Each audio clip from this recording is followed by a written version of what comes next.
सामाजिक विज्ञान कक्षा 9वीं अध्याय 13 अधिकार। पिछले अध्यायों में हमने पढ़ा कि लोकतंत्र क्या है, इसका दुनिया के अलग अलग देशों में कैसा विस्तार है।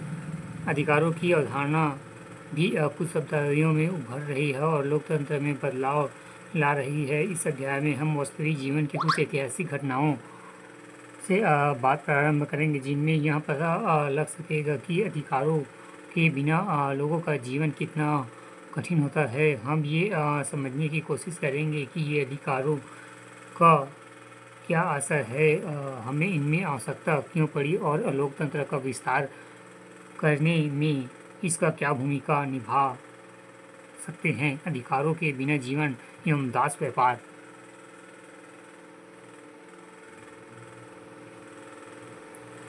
हमने इतिहास के अध्यायों में सन 1789 में हुई फ्रांसीसी क्रांति के बारे में पढ़ा। फ्रांसीसी क्रांति की सबसे बड़ी असफलता मनुष्य के अधिकारों की अवधारणा को उभारता है। इसी फ्रांसीसी क्रांति के समय फ्रांस तथा यूरोप के अन्य देशों में अफ्रीका एवं एशियाई देशों के लोगों ने दास बनाकर काम करवाने की प्रथा प्रचलित की।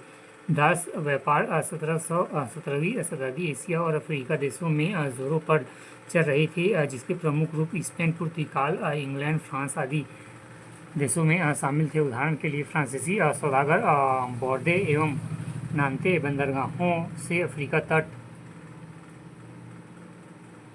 पर जहाज ले आते थे, जहां वे स्थानीय सरदारों से दास खरीदते थे एवं दासों को दाग कर हथकड़ियों में डालकर अटलांटिक महासागर के पास कैरिबियाई देशों की 3 महीने लंबी समुद्र यात्रा हेतु जहाज़ों में ठूस दिया जाता था। वहां उन्हें अमेरिका में बागान मालिक खरीद लेते थे। इस लंबी यात्रा के दौरान दासों को तरह तरह के कष्टों का सामना करना पड़ता था।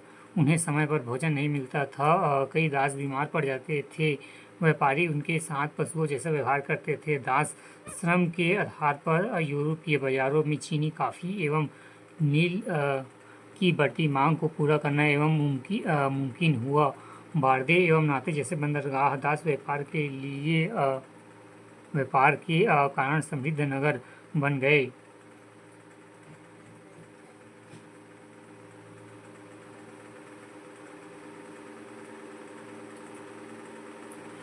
फ्रांस की नेशनल असेंबली में लंबी बहस चली एवं व्यक्ति के मौलिक अधिकार एवं उपनिवेशों में रहने वाले प्रजा समेत समस्त फ्रांसीसी प्रजा को प्रदान किए जाए या नहीं। दास व्यापार पर निर्भर व्यापारियों के खिलाफ भय से नेशनल असेंबली में कोई कानून पारित नहीं किया गया।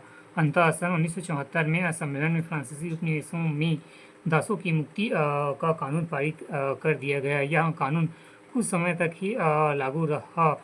10 वर्ष बाद नेपोलियन ने दास प्रथा फिर शुरू कर दी।